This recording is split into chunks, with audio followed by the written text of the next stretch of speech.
Janata Dal you के राष्ट्रीय परिषद के इस खुले अधिवेशन में उपस्थित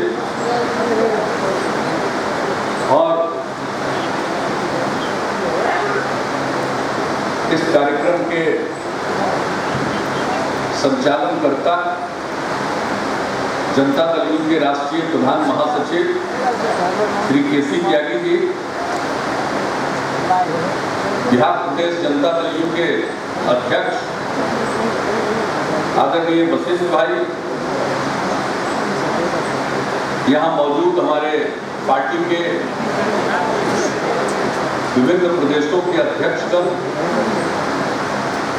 पार्टी के राष्ट्रीय महासचिवगण, राष्ट्रीय सचिवगण, सभी माननीय सांसदगण, विभिन्न प्रदेशों से आए हुए सभी प्रतिनिधिगण, बिहार के सभी माननीय विधायकगण, बिहार विधान परिषद के सभी माननीय सदस्यगण, बिहार के हमारे सहयोगी सभी मंत्रीगण, अन्य यहाँ उपस्थित प्रतिनिधिगण, प्रिंट एवं इलेक्ट्रॉनिक मीडिया के सभी यहाँ उपस्थित पत्रकार मित्रों, छायाकार बंधुओं, मैं सबसे पहले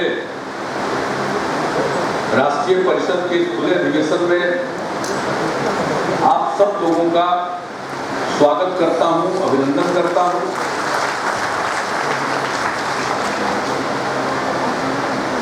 आज दिन में जो राष्ट्रीय कार्यकारिणी और राष्ट्रीय परिषद की बैठक हुई उसके बारे में पूरी जानकारी दे दी गई। जो प्रस्ताव पारित हुए उनकी प्रति भी आपको उपलब्ध हो जाएगी और हम सब लोगों ने यहाँ जो बाढ़ पीड़ित हैं और बाढ़ के कारण जिनकी मृत्यु हो गई बिहार में और बिहार के बाहर, उन सब के प्रति हम सब लोगों ने अपनी मौन श्रद्धांजलि व्यक्त की, प्रकट की। बिहार में बाढ़ की स्थिति गंभीर है और अलग अलग वर्षों में हमने बाढ़ की विभिन्न परिस्थितियों को देखा है और उससे पीड़ित लोगों के लिए जो कुछ भी संभव हुआ है राज्य की तरफ से करने का प्रयत्न किया है। इस बार पिछले अनुभवों से अलग कुछ अनुभव हुए। जिस तरह से तेज वर्षा हुई, पानी का तेज प्रवाह हुआ, उसकी मात्रा ज्यादा थी और ऐसी स्थिति उत्पन्न हुई खासकर कुछ जिलों में जो सबसे पहले प्रभावित हुआ अररिया और किशनगंज का इलाका और उसके बाद पूर्णिया और अब कटिहार और फिर उधर पश्चिमी चंपारण, पूर्वी चंपारण और जो प्रभावित हमारे जिले हैं पूर्णिया, किशनगंज, अररिया, कटिहार, सीतामढ़ी, शिवहर, मधुबनी, दरभंगा, पश्चिम चंपारण, पूर्वी चंपारण, मुजफ्फरपुर, सुपौल, मधेपुरा, सहरसा, गोपालगंज, सारण, खगड़िया, अभी तक जो चपेट में आए ये 17 जिले। लेकिन जो प्रारंभ हुआ है उसका दृश्य हमने देखा, लगभग सभी इलाकों का हमने हवाई सर्वेक्षण किया है, कितना दे रहा है, अधिकारियों की भी तैनाती की है, सब कुछ किया है। लेकिन जैसे ही ये खबर मिली और जो इसकी गंभीरता के बारे में पता चला और जगह जगह से लोगों ने फोन करके भी सूचना दी, तो हम तो एरियल सर्वे कर चुके, हमने देखा। लेकिन उसके पहले मुझको ये एहसास हुआ कि इस चुनौती का मुकाबला करने के लिए हमें तत्काल जो हमारे पास जैसे SDRF और NDRF की टीम जो बिहार में उपलब्ध है उतने से काम नहीं चलेगा। हमने तत्काल केंद्र सरकार से आग्रह किया और NDRF की अनेक टीमों की मांग की और उसके बाद ये हमको एहसास हो गया कि इस पूरी स्थिति को निपटने में हमें सेना की भी मदद की आवश्यकता है, एयरफोर्स या हेलीकॉप्टर की भी आवश्यकता है और तत्काल इन सब चीज़ों के लिए हमने अनुरोध किया। और मैं धन्यवाद देता हूं माननीय प्रधानमंत्री जी को और केंद्र सरकार को कि तत्काल मेरे इस अनुरोध के बाद घंटों के अंदर ये सिलसिला शुरू हो गया। NDRF का आना, हवाई जहाज से टीमें भेजी गई, फौज की टीम आई, सब कुछ हुआ और सब लोगों को लगाया गया। लेकिन जब हमने ऊपर से देखा अगले दिन, ऐसा दृश्य हमने नहीं देखा।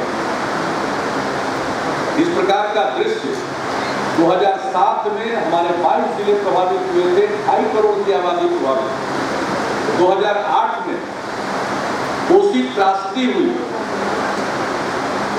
उसके बाद विभिन्न वर्षों में अलग अलग इलाकों में बाढ़ आई और पिछले साल गंगा नदी के तट पर बसे हुए तमाम जिले प्रभावित हुए। और मेरा अपना अनुभव था, हम भी उसी तट पर रहने वाले हैं, वही मेरा अनुभव हुआ है। पानी जिस प्रकार से चारों तरफ फैला था वह दृश्य हमने सोचा नहीं पिछले वर्ष, लेकिन इस बार का जो दृश्य हमने देखा यह एक नए किस्म का दृश्य था मेरे लिए। बिहार में बाढ़ आती है, नेपाल में वर्षा होती है, नदियों में उफान आता है, बाढ़ आती है, तबाही होती है, बर्बादी होती है, सब दृश्य हमने देखा। लेकिन यह एक विचित्र स्थिति है, इतना तेज बहाव और इतना ज्यादा बहाव जिसका अनुभव भी अररिया और कटिहार के किशनगंज के लोगों को नहीं था। पानी आता था, फैलता था, लेकिन इस तरह से गांव का गांव पानी से तबाह हो जाएगा। और हमने ऊपर से देखा, हम तो बहुत ही लो हाइट पर देखते हैं। और एक बात जान लीजिए, इस तरह के बाढ़ की तबाही का आकलन बगैर एरियल सर्वे के हो ही नहीं सकता। अधिकारियों को भेजेंगे, वो जहां तक जा सकेंगे और जितनी दूर तक उनकी नजर जाएगी उतनी ही दूर तक का वो समझ पाएंगे। लेकिन हम शुरू से जब भी बाढ़ आती है हम तमाम जिलाधिकारियों को, अन्य अधिकारियों को एरियल सर्वे कराकर पूरी स्थिति क्या उनको एहसास हो इसके लिए कराते हैं। और सबसे पहले तो हम खुद देखते हैं, तो जो हमने देखा एक सड़क नहीं बची है साहब। ग्रामीण सड़क की बात छोड़ दीजिए, पथ निर्माण के द्वारा बनी सड़कें, उसके अलावा नेशनल हाईवे, महानंदा नदी का ये प्रभाव था कि हमने देखा पूर्णिया में वायसी के आगे कि साहब वो बताया, हम जिस समय पहुंचे तो बताया गया कि साहब वहां तो उस पुल पर संकट आ गया। तो हमने उस पुल का चक्कर काट करके लोग हाइट से देखा और उसके बाद सबको मालूम है कि उस पुल पर भी असर पड़ा। तो ग्रामीण अंचल और कितने लोगों ने, यहाँ भी हमारे कुछ साथी बैठे हुए जिन्होंने तत्काल फोन कर करके मुझको इसकी जानकारी दी थी और जो कुछ भी संभव हुआ हम लोगों ने तत्काल जान किया। लेकिन इस बार का जो नुकसान है वो अप्रत्याशित है, अभूतपूर्व, और इतना तेज प्रवाह जल का अब तक नहीं हुआ। इसलिए हमने वहां से लौट कर आते ही कहा है कि नुकसान देखकर मुझको ऐसा लग रहा है कि जिस प्रकार से फ्लैश फ्लड में नुकसान होता है उस तरह का ही नुकसान। तो अभी तो हम लोग भिड़े हुए हैं, अभी भी अररिया और किशनगंज के कुछ इलाके और अन्य जगहों के भी कुछ इलाके इनएक्सेसिबल है। इतना मुश्किल है, हर तरह से सड़क को रिस्टोर करने के लिए भी काम हो रहा है, पुल को रिस्टोर करने के लिए भी हमने कहा जो हमारा बॉर्डर रोड ऑर्गेनाइजेशन है उसकी मदद लीजिए, ये सब कुछ कर रही है। लेकिन ये बात दिखाई पड़ता है कि नुकसान बहुत हुआ है, अनेक जिलों में हुआ है और आज जहां नुकसान हुआ हम आगे बढ़कर के और जगहों पर भी इसका अपना प्रभाव पैदा करेगा। ये सारी बातें, इन सब चीजों को पूरी गहराई से हम लोग देख रहे हैं, उसकी मॉनिटरिंग कर रहे हैं और जहां जो जरूरत है, चाहे हेलीकॉप्टर से फूड पैकेट गिराना हो या नीचे जाकर उनको पहुंचाना हो, और इसके बाद जो कुछ भी उनके लिए करना है, उनके घर को बनाने के लिए, फसलें जो बर्बाद हुई है उसके लिए, और जितने लोगों की मृत्यु हो गई, जो हमारे पास अभी लेटेस्ट आंकड़े जब हम यहाँ आ रहे थे उसके पहले 17 जिलों के तो 56 प्रखंड में 1688 पंचायत प्रभावित हुए हैं, और इस भीषण बाढ़ में अब तक कुल 1,08,19,500 की आबादी प्रभावित हुई है। और जो अनेक प्रकार के कष्ट लोगों को झेलने पड़ रहे हैं, इस त्रासदी में अब तक जो मृत्यु के मेरे पास मेरी जानकारी मुझे जो सब जगह से इकट्ठा करके मिली है, अब तक कुल 153 लोगों की मृत्यु हो चुकी है। बहुत दर्दनाक है, भीषण है। और बाढ़ में फंसे लोगों के बचाव और राहत कार्य हेतु प्रभावित जिलों में एनडीआरएफ की 28 टीम, एसडीआरएफ की 16 टीम और सेना के 7 कॉलम, अनेक नाव इसमें लगे हुए हैं। एनडीआरएफ की 118 नाव, एसडीआरएफ की 446 नाव, इस प्रकार से आर्मी के 70 नाव, 1700 सरकारी नाव, 1000 निजी नाव, इन सबों को लगाया गया है। और हर प्रकार से लोगों को रेस्क्यू करने के लिए अभी तक बाढ़ प्रभावित इलाके से कुल 4,64,610 लोगों को सुरक्षित स्थानों पर निकाला जा चुका है, इवैक्यूएट किया गया है। और बाढ़ प्रभावित इलाकों में सुरक्षित जगहों पर जो राहत शिविर चल रहे हैं 1,289, इसमें कुल 3,92,654 लोग रह रहे हैं। इसके अलावे कम्युनिटी किचन लंगरनुमा हम लोग चलवा रहे हैं, जिसमें 1,765 इस प्रकार के कम्युनिटी किचन चलाए जा रहे हैं, जिसमें 3,44,588 लोगों का भोजन कराया जा रहा है। इसके अलावे हम लोग हेलीकॉप्टर से ड्रॉप कर रहे हैं और जहां भी पहुंच सकते हैं वहां लोगों को पहुंचाया जा रहा है। सूखा राशन, खाने के लिए तत्काल, यह सब चीज हम लोग कर रहे हैं। और इसके बाद बड़े पैमाने पर और सब लोगों को राहत दी जाएगी, सहायता दी जाएगी। घर बनाने के लिए, हर चीज के लिए हम लोग सहायता देंगे। एक भीषण परिस्थिति है और इसमें पूरी मशीनरी लगी हुई है, लोगों का भी सहयोग है, विभिन्न राजनीतिक दलों का। यहाँ जो जनता दल के लोग बैठे हुए हैं, इसमें से भी बहुत लोग लगे हुए हैं। मैं सबसे अपील करूंगा कि अपने अपने इलाके में और जो उसके नजदीक के इलाके के रहने वाले लोग हैं, कृपा करके बाढ़ पीड़ितों की सहायता के लिए जो भी संभव है वो करने की कोशिश आप जरूर कीजिएगा। सरकार तो अपनी तरफ से कर ही रही है और ऐसे मौके पर मैं समझता हूँ यह एक चुनौती है, इसका मुकाबला करेंगे। और मैं इतना आश्वस्त करना चाहता हूँ, सब लोगों को मैं आश्वस्त करना चाहता हूँ, हम कोई कसर नहीं उठा रहे। और मेरा शुरू से यह मत है, चाहे इसके लिए जितनी धनराशि की आवश्यकता होगी, हम केंद्र से जो मदद मांगेंगे वो अपनी जगह पर है। अभी तो संसाधनों की मदद मांगी थी, हमने अभी पैसे की मदद नहीं मांगी है, क्योंकि आर्मी की जरूरत थी, एनडीआरएफ की अतिरिक्त टीम की जरूरत थी, ये मदद मांगी है। या अभी ब्रिज को रिस्टोर करने के लिए कई जगहों पर बॉर्डर रोड और नेशनल आर्मी के लोगों को लगाया जाएगा ताकि तेजी से वो कुछ सड़कों का रिस्टोरेशन हो सके, सब करें। लेकिन मैं इतना आश्वस्त करना चाहता हूँ, प्रारंभ से यह मेरी राय है, यह मेरा मत है कि सरकार के खजाने पर आपदा पीड़ितों का पहला हक है। इसलिए जो भी राज्य सरकार के पास संसाधन है, हम आपदा प्रभावितों की सेवा करेंगे और उसमें कोई कमी नहीं रहने देंगे। लेकिन इस तरह की भयंकर परिस्थितियां उत्पन्न होती है, इसके बारे में किसी को न कोई आकलन होता है, न उसके बारे में पहले से कोई जानकारी रह पाती है, तो ऐसी स्थिति उत्पन्न होती है। यह कुदरत इम्तिहान ले रहा है और हम कहेंगे कि ऐसी परिस्थिति में एकजुटता होनी चाहिए कि जो पीड़ित हैं हम उनकी सहायता करें और एकजुट होकर संकल्प लें कि जैसी भी परिस्थिति हो उस परिस्थिति को झेलते हुए हम आगे बढ़ेंगे। ये सबसे बड़ी बात है। इसलिए मैंने उचित समझा कि आज इस बात को लेकर हम सबसे ज्यादा व्यस्त हैं और एक एक चीज को देख रहे हैं। इतने वर्षों का जो अनुभव है उसके आधार पर अधिकारियों को दिशा निर्देश दे रहे हैं और सब कुछ करने की कोशिश कर रहे हैं और यही नहीं हम छोड़े। अभी का जो समय है यह समय ऐसा है कि एक एक आदमी को फील्ड में कूदना और इसके बाद जब यह स्थिति से थोड़ी मुक्ति मिलेगी और राहत शिविरों में ही बहुत लोग रहेंगे और घर घर तक सब कुछ पहुंचेगा, उस समय भी हम एक एक जगह जाएंगे। हम बैठते नहीं हैं चैन से।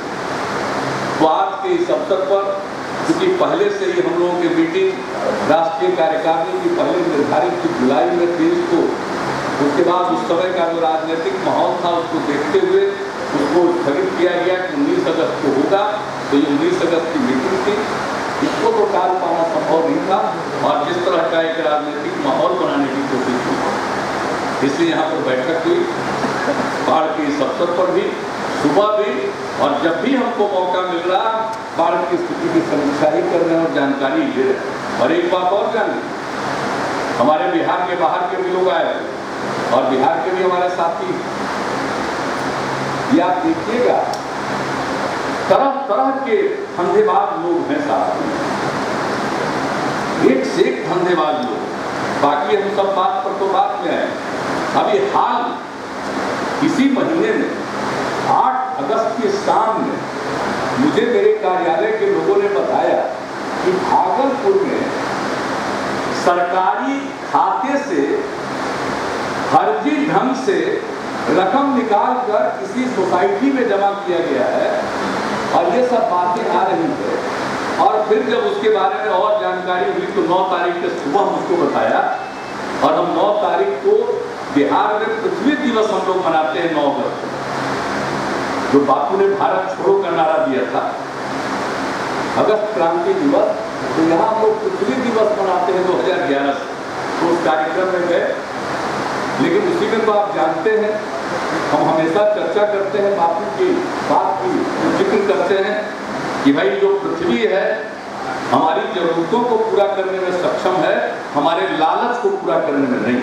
हम इस बात का जिक्र करते रहते हैं। और उसी बीच में वो कहानी आई, हमारे जानकारी आई, हमने खुद जो भागलपुर की घटना है उसके बारे में हमने लोगों को जानकारी दी, पब्लिक डोमेन में हम लाए और सारे पत्रकार लोग वहां मौजूद थे। चकित हमसे बाद में पूछने लगे, हमने कहा आप लोग भी पता कीजिए। सब लोग भागलपुर रस करते हैं और वहां से जानकारी लेते हैं और तरह तरह की बातें आती हैं। जब ये बातें आती तो लोग तरह तरह का बयान भी देते हैं, बड़ा अच्छा लग रहा था। जो सीबीआई की आलोचना करने वाले थे वो भी सीबीआई की मांग कर, मेरे लिए क्या था, मेरे तो बड़ी अच्छी बात थी। हमने तो वहां की पुलिस जांच कर रही थी, तुरंत अपने ईओयू को भेजा और हमने तो समीक्षा की, chief secretary, DGP, home secretary, EOU जानकारी ली और हमने कहा कि भाई इसका मामला इतना व्यापक है, इसमें बैंकों की भी भूमिका है, अधिकारियों की भूमिका, अनेक लोगों की भूमिका है, तो ये तो सीबीआई के लिए फिट केस है। तो हमने उसका जांच का जिम्मा सीबीआई को देने का निर्देश दिया, कल पत्र भी चला गया और हमको पूरा विश्वास है कि जो सक्षम प्राधिकार है इस बात को स्वीकार करेगा कि यह मामला ऐसा है जिसमें बहुत सारी बातें सामने आ सकती हैं। ये कैसे संभव है? कभी कभी आश्चर्य होता है, भाई सरकारी राशि जो खाते में जमा हो, विभिन्न खातों से कैसे वो पैसा फर्जी ढंग से हस्ताक्षर से कैसे निकलता है और कहां चला जाता है? आपको मालूम है ये जो चेक बुक है, चेक बुक भी डीएम को मालूम नहीं है, लेकिन बैंक से कि चेक बुक खत्म हो गया है, चेक बुक जारी करिए, और वो चेक बुक बैंक का डीएम के ऑफिस में नहीं आता है, चला जाता है दूसरे धंधेबाजों के। आप सोच लीजिए कैसा, कभी कभी तो आश्चर्य लगता है कैसी स्थिति है, कैसी मानसिकता है। 2 नंबर से पैसा कमाने का कैसा एक जिसको कहिए कि मानसिक स्थिति लोगों की होती है, एक नहीं बख्शे जाएंगे। और जान लीजिए वही नहीं, वहां की बात आई एक चेक बाउंस किया तब पता चला, किसी को तो पता भी नहीं चलता। सरकारी राशि अकाउंट में पैसा है और चेक निर्गत किया जा रहा है और वो बाउंस हो गया, तब ये सारा भेद खुला। अब जब सारा भेद खुला तो एक एक चीज की जांच होगी, कैसे हुआ, कौन इन्वॉल्व थे, कैसे इस तरह की संस्था को सरकारी भवन में जगह मिल गई, क्या क्या हुआ, वहां अकाउंट का पैसा कैसे जाने लगा, जिस प्रकार से हुआ, एक एक चीज की जांच होगी और जो भी जिम्मेवार है बचे उचेंगे नहीं। और जो ही पैसा लेकर के इधर उधर धंधा में गया वो भी कहां बच कर गया।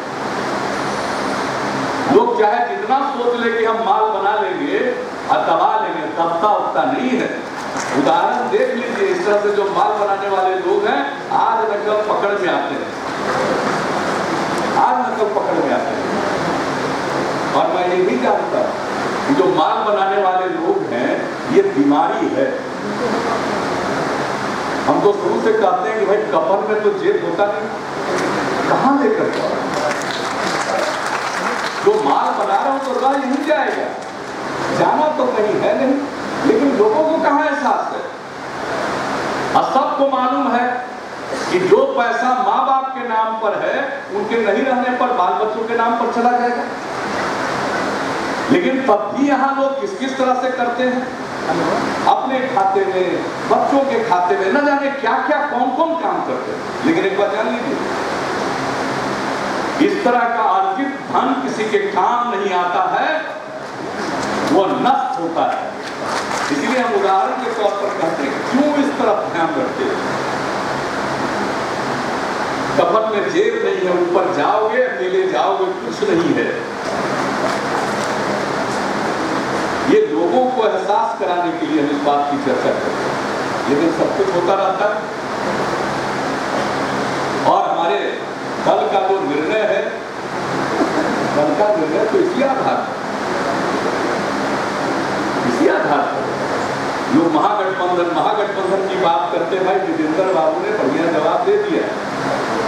ये लोग जो बात करते हैं मैंडेट का, हम जरा पूछना चाहते हैं मैंडेट किस लिए मिला, किस लिए मैंडेट दिया था बिहार के लोगों को? काम करने के लिए, विकास के लिए, सुशासन के लिए, गवर्नेंस के लिए, न्याय के साथ विकास के लिए, बिहार की तरक्की के लिए, खुशहाली के लिए दिया था या परिवार की खुशहाली के लिए दिया? इसलिए मैंडेट दिया था। कौन लोग हैं, मुझे तो आश्चर्य होता है कभी कभी, हम लोगों के साथ रहे, रोज बोलते थे लोकतंत्र लोकलाज से चलता है, भूल गए लोकलाज, भूल गए लोकलाज, आप पीछे घूम रहे हैं। हमको मालूम नहीं है जनता दल का कोई भी साथी उसमें इतनी प्रतिबद्धता है कि वह पार्टी छोड़कर नहीं जा रहा। अब इसके अबे वो चला गया कौन? 11 तारीख को मीटिंग हो रही थी, बाहर निकल के कह दिया कि 4 दिन का अल्टीमेटम दिया। अब आजकल कहाँ है जरा बताइए। तो कुछ लोग ऐसे होते हैं, मैं किसी का नाम नहीं लेता हूं, मुझे उसकी कोई जरूरत नहीं है, लेकिन कुछ लोग होते हैं जिनकी मानसिकता ऐसी है, स्वतंत्र है, जो चाहे वो करे, लेकिन पार्टी पर कोई असर नहीं। क्या असर है? त्यागी जी तो आज बता दिए, सब चीज बता दिए। बिहार में क्या, बिहार में दिख नहीं रहा है। 71 एमएलए, 30 एमएलसी, लोकसभा के दोनों सदस्य और बिहार से राज्यसभा के 9 सदस्य हैं, उसमें से 7 एक तो महान है, भाजपा के वोट पर वहां पहुंचाए थे। समान लोग, एक से एक लोग इस धरती पर। कभी कभी अचरज होता, हमारे पार्टी के लोग तो मेरा ही मजाक उड़ाते हैं कि आदमी को चुनने में आप बड़ा गलती करते हैं। मेरे ऊपर मेरे साथियों का सीधे आरोप, और कभी कभी हमको लगता है सचमुच हम बेवकूफ हैं। सब कुछ हमको कभी तो नहीं लगता कि किस लोगों को हम बना देते हैं, एक बार नहीं दो बार बना देते हैं, तो क्या करता है बताइए, तुम देश से क्या बताइए, थोड़ा भी लज्जा नाम की चीज अल्लाह नहीं रही है, तो देश से है। और भाई मुझे अपने पार्टी के वरीय नेता रहे हैं शरद यादव जी, उनके बारे में मुझे कुछ नहीं कहना, वो निर्णय लेने के लिए स्वतंत्र है, जो फैसला करना चाहे करें। मैं तो इतना ही याद दिलाना चाहता हूं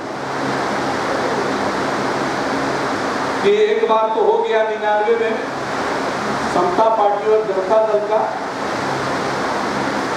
और जब बीजेपी के साथ अलायंस था तो जनता दल के सब लोग नहीं आए, आधा हिस्सा टूट करके चला गया, जेडीएस बन गया।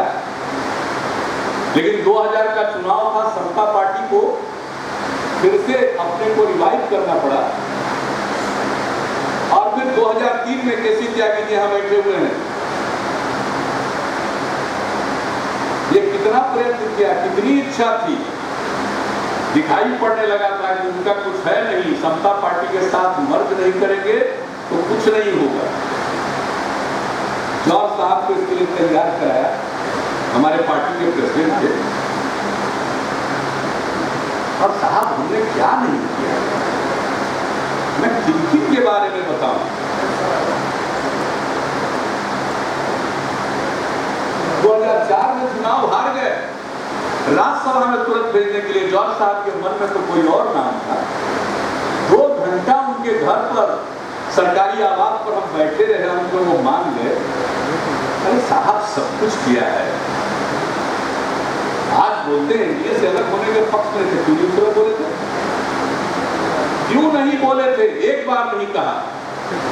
आज बोलते कि जब हम अलग हो रहे थे एनडीए से 2013 में तो नहीं पक्ष में थे, पार्टी के अध्यक्ष थे, आपको कहना चाहिए था, क्यों नहीं कहा।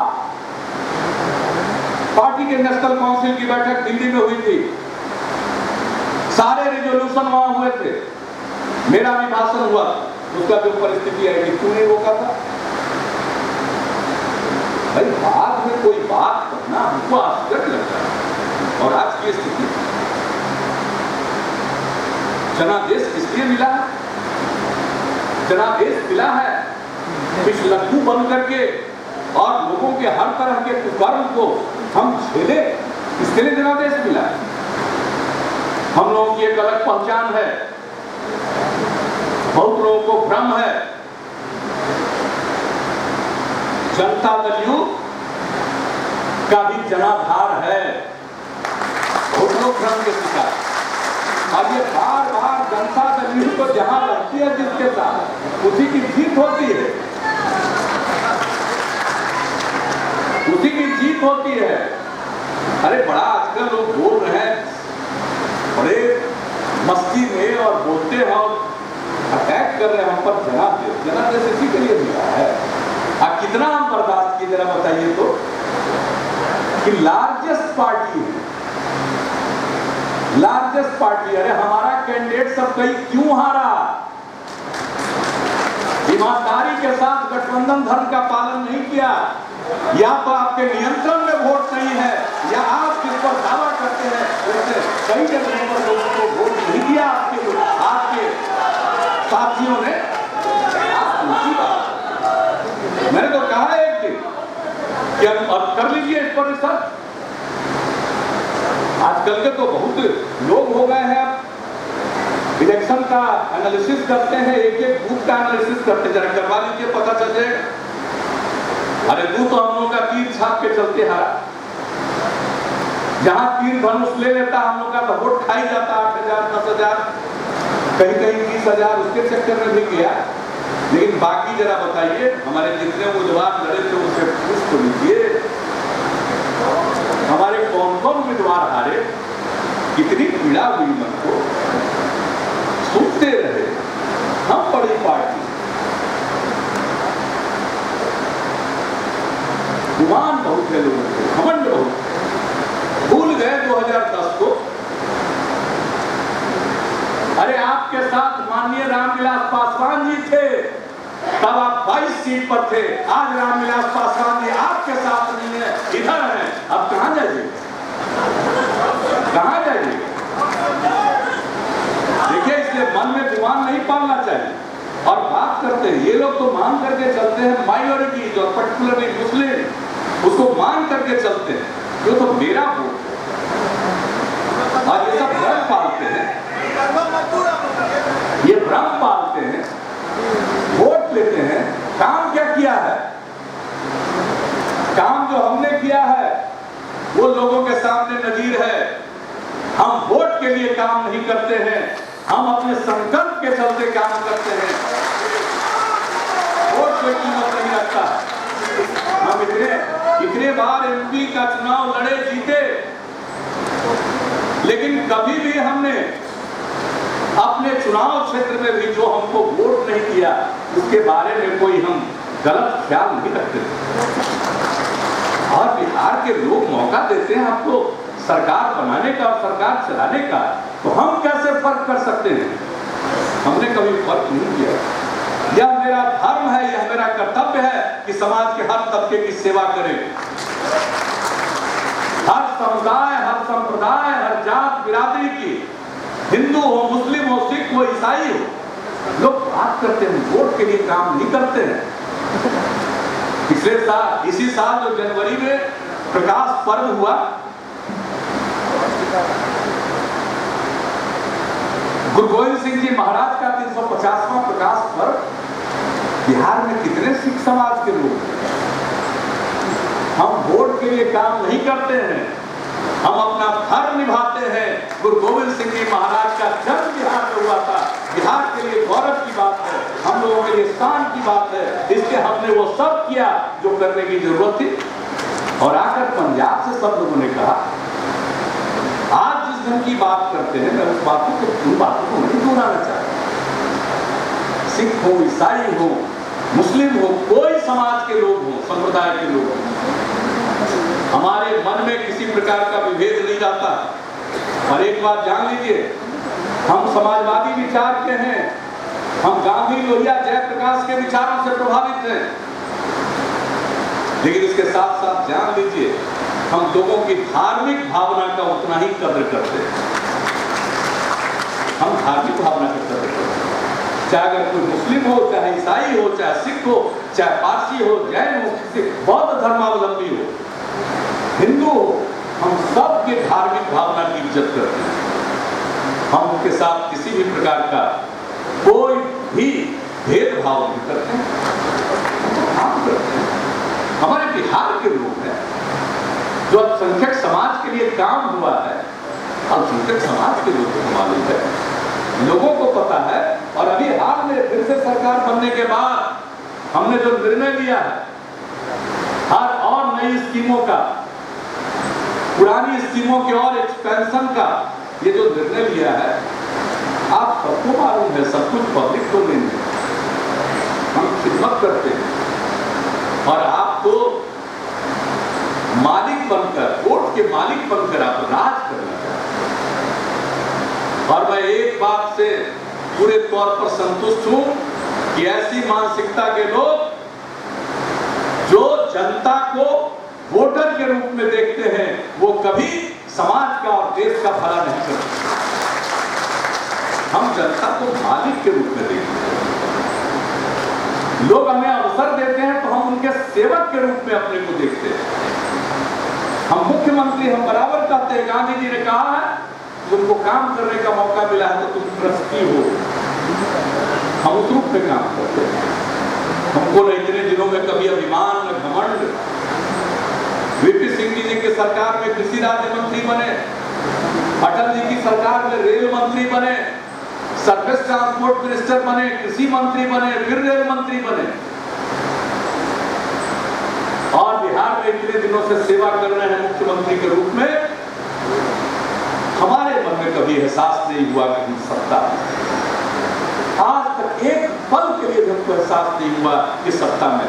हर पल मेरे मन में यही एहसास रहता है कि लोगों ने काम करने की जिम्मेवारी दी है, हमको तो काम करना है।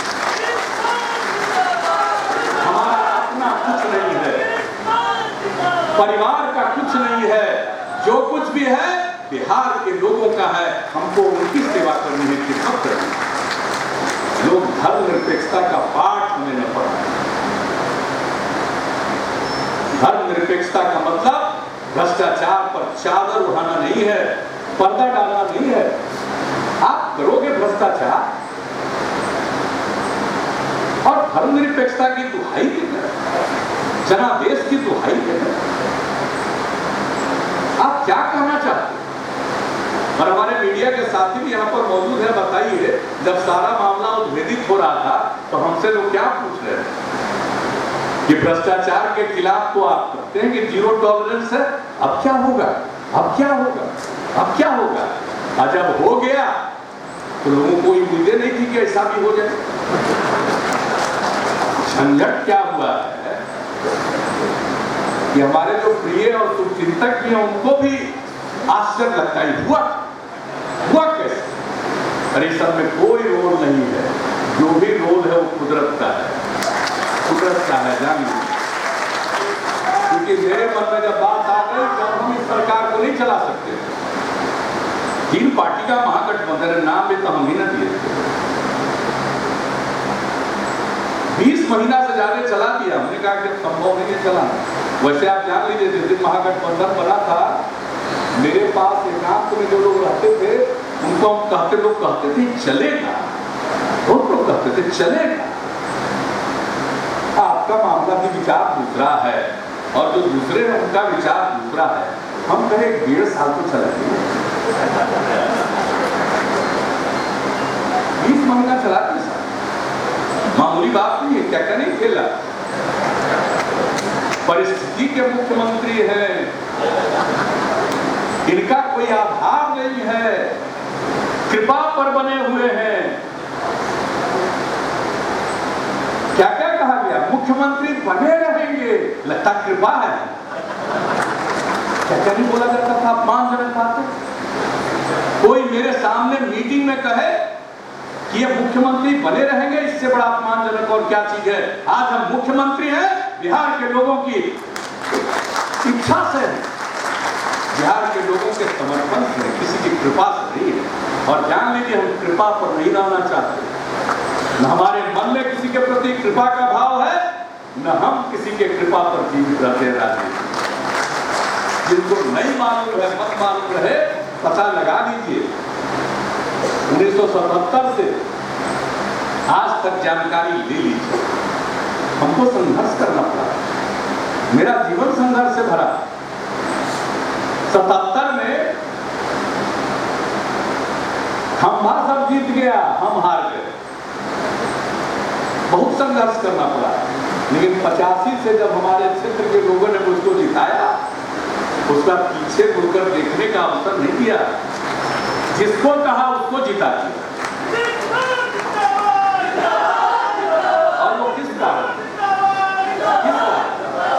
कोई मेरा रौब, मेरा कोई दबदबा नहीं, हमारा जो काम है उसी से लोगों के मन में प्रेम का, स्नेह का भाव है। और वही कारण है कि हम आज यहां। जनादेश का अपमान किसने किया? किसने उल्लंघन किया? जनादेश काम करने के लिए मिला था। आए दिन जो घटनाएं सामने आ रही थी, नीचे के स्तर पर जिस तरह से हस्तक्षेप किया जा रहा था, मैं उन सब चीजों को बर्दाश्त करके, छोटी लकीर के ऊपर बड़ी लकीर मेहनत करके, खींच करके मैं मामले को आगे ले जा रहा था। मैंने कहा एक दिन के लिए हम रूल ऑफ लॉ से, कानून के राह से कोई समझौता नहीं करेंगे। लेकिन किस किस तरह की बात मेरे ऊपर कही जाती थी? हमारी पार्टी का कोई नेता हो बता दीजिए जिसने आरजेडी के सर्वोच्च नेता पर कोई टिप्पणी की हो, महागठबंधन रहते हुए। लेकिन मेरे ऊपर कितनी टिप्पणियां होती, कितनी टिप्पणियां होती। यही गठबंधन धर्म है, यही मैंडेट है, इसी के लिए मैंडेट मिला था। हम कहने गए थे, हम तो चले आए और हमने कह दिया था मुलायम सिंह जी के घर पर कि कोई जरूरत नहीं है नेता का नाम घोषित करने का, वो वक्त बीत गया। ये तो पहले कहना था तो कहते, अब मत कहिए। अब सीटों का बंटवारा करिए, लेकिन हमको आए पड़ता। अखबार के मित्रों ने बताया कि आज प्रेस कॉन्फ्रेंस में मुलायम सिंह यादव, लालू यादव, शरद यादव बिल की घोषणा करने वाले हैं कि नेता यही होंगे, और नेता की घोषणा भी कर रहे हैं, अरे जहर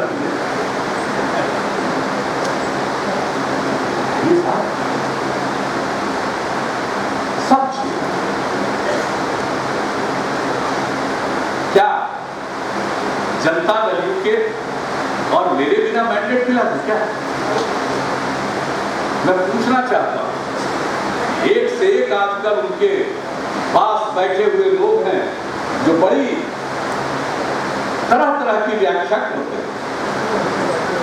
ये अच्छा है कि लोग ऐसे बैठे हुए हैं जो धरती पर किसी के नहीं है, ये देख करके तो ठीक ही ठाक लगता है। क्या व्याख्या हो रही है, क्या हो रहा है? मैंडेट की बात करें, अरे मैंडेट के भागीदार हम लोग भी हैं, अकेले आप नहीं हैं। और मैंडेट इसके लिए नहीं मिला था कि कोई गड़बड़ी हो तो उस पर हम पर्दा डालें। मैंडेट मिला था रूल ऑफ लॉ के लिए, मैंडेट मिला था न्याय के साथ विकास के लिए। और जब हमने एक बार महिलाओं ने मांग की, हमने कहा शराबबंदी लागू कर देंगे, लागू कर दिए। अब ये आश्चर्य हो रहा है, एक जगह भाषण किया शराबबंदी के खिलाफ, हमको अखबार में देखे आश्चर्य लगता है। अरे भाई इसके खिलाफ थे तो मानव श्रृंखला में कहा मेरे बगल में खड़ा हो गए गांधी मैदान में। सोच लीजिए, संकल्प का अभाव है, कमिटमेंट की कमी है, और इस तरह के कम कमिटमेंट बुनियादी चीजों के खिलाफ। और हम शराबबंदी से नशा मुक्ति की ओर जा रहे हैं, और पार्टी के तमाम लोगों का आह्वान करते हैं कि इस काम में कोई कमजोरी मत रखिएगा, पूरी गति से इसको चलाते रहेंगे। और इसके बाद तो बापू के जन्मदिन के अवसर से पर बाल विवाह और दहेज प्रथा के खिलाफ सशक्त अभियान चलाएंगे। हम राजनीति करते हैं, विकास का काम करते हैं, जन सेवा करते हैं, लेकिन समाज सुधार के लिए वे प्रयत्नशील रहते हैं। जितनी चिंता मुझको विकास की होती है, उतनी ही चिंता मुझको पर्यावरण की होती है। तो मेरा सोच अलग है, लेकिन हमारे कई साथियों को लगा कि क्या हो गया अचानक। अरे भाई हम तो रिजाइन कर दिए, अब तत्काल ऑफर आ गया, और हमने विधायक दल की बैठक में रख दिया कि भाई ऐसा ऑफर है, क्या राय है, क्या इसको स्वीकार करेंगे। हमने हाँ कह दिया, पूरे एनडीए के माननीय विधायक सब आ गए, एक साथ बैठ गए, संयुक्त विधायक दल का नेता चुना गया, दावा कर दिया कि क्या मतलब, क्या करते बताइए। बहुत लोगों को लगता था कि उसको ड्रॉप करेगा, बर्खास्त करेगा, क्या करेगा, यही मेरा काम है। अरे खुद त्याग पत्र दे देता, ऊंचाइयों पर जाता। लेकिन मेरा उससे कोई सरोकार नहीं। हम लोग तो सिर्फ यही चाहते थे एक्सप्लेन कर दीजिए। अब एक्सप्लेन करने के लायक आप थे ही नहीं, आपके पास कोई ग्राउंड ही नहीं था एक्सप्लेन करने का, तो हम क्या करें, हम आपके साथ जो बैठे रहते, पीछे पीछे चलते रहे, अपनी पहचान को समाप्त कर दे। हम लोगों की जो खासियत है उसको भूल जाएं। ये संभव नहीं था, और ये संभव नहीं था तो उसका विकल्प था जो कुछ भी हमने किया बिहार के हित में किया, और विकास की नई ऊंचाइयों पर बिहार जाएगा। पहली बार मेरे कार्यकाल में केंद्र और राज्य में एक सरकार रहेगी, विकास होगा, कम से कम बिहार के लोगों का तो विकास होगा। अब देश की बात कर रहे हैं, कितना बार हम लोग कोशिश किए, एकता हो, एकता नहीं हो रही है तो चलिए कम से कम वैकल्पिक एजेंडा तो बनाइए। वैकल्पिक एजेंडा भी नहीं बना रहे। अरे जब बिहार में घटना घट रही थी तो हम तो कांग्रेस पार्टी के उपाध्यक्ष महोदय के पास गए और उनको याद कराया कि अरे भाई ऑर्डिनेंस फाड़े हुए हैं आप, कुछ तो कीजिए, ऐसा माहौल बनाइए कि हम लोग साथ चल सकें। लेकिन किसी को चिंता नहीं। नोटबंदी का हमने समर्थन किया, गरीब उसके पक्ष में है, और हमने नोटबंदी के समर्थन के साथ कहा कि इसके साथ साथ बेनामी संपत्ति पर हमला करिए। अब जरा बताइए, अब बेनामी संपत्ति पर हमला कर रहा है केंद्र, तो हम कहेंगे गलत कर रहा है, हम कहें गलत कर रहा है। मैंडेट मिला था इसीलिए कि बेनामी संपत्ति के हक में रहो, कोई इस तरह की संपत्ति अर्जित करे तो उनकी रक्षा में रहो। इसलिए जो परिस्थिति थी, और हम साफ कह रहे हैं कि जो कुछ भी किया है हम लोगों ने बिहार के हित में किया है, और मैं जनता दल यू के अन्य इकाइयों के प्रति आभार व्यक्त करता हूं कि जब हम लोगों ने फैसला लिया अगले दिन से ही सब लोगों ने अपना समर्थन का ऐलान किया। अरे जनता दल यू, लोग कह रहा जनता दल यू देगा, है ताकत तोड़, है ताकत तोड़, टूटने का प्रावधान है। 2/3 सांसद, 2/3 विधायक अगर मिलकर तोड़ में टूट जाएगी, पर तोड़ लीजिए। अगर 2/3 विधायक और 2/3 सांसद आपके हक में तोड़ लीजिए, मुझे तो नहीं कहना, लेकिन मीडिया में खाली बने रहने के लिए, खबर रहने के लिए टूट गया है। क्या टूट गया? या तो 2/3 होना चाहिए, और नहीं है तो सदस्यता जाएगी, ये जान लीजिए। मुझे कुछ नहीं कहना है, त्यागी जी बार बार कह चुके हैं स्वेच्छा दल त्याग हुआ है। इस स्वेच्छा दल त्याग का मामला, क्या दल तोड़िएगा? राजद के लोगों के बल पर दल तोड़िएगा? आज जरा बताइए, अली मार्ग में जब नेशनल काउंसिल और नेशनल एग्जीक्यूटिव के लिए हमारे साथी आ रहे थे, तो हमको तो नहीं पता, हम वहां व्यस्त थे। अभी वो मीटिंग खत्म हुई है तो हमने टेलीविजन चैनल पर वो दृश्य देखा, क्या कर रहे थे लोग? हुड़दंगाई, कुछ छोकरा हुड़दंगाई कर रहा था। उन्हीं छोकरों के बल पर बिहार की कमान संभालना चाहते? अरे ये कतई संभव नहीं।